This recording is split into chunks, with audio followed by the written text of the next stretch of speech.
Morning, YouTubers. What's up? What we got here is a victoranox outrider. Got scissors, saw, big blade. Big blade's wore down quite a bit. Little can opener, screwdriver, punch, corkscrew.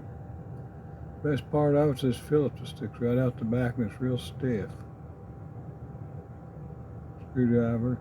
There's your tweezers and toothpick. Excuse me. It's also got a lock on the blade, the big blade. Does have play in it too, by the way. This knife took a lot of abuse from somebody.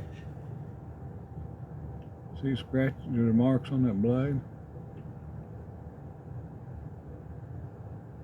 Hard to show them all.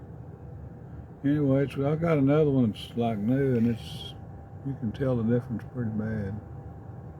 But I didn't give much for it, so it's all right. 4-layer. It's a pocket full. 111 millimeter. Well, folks, stay warm, stay dry. Have a good weekend. Please subscribe. Thank you, thank you, thank you.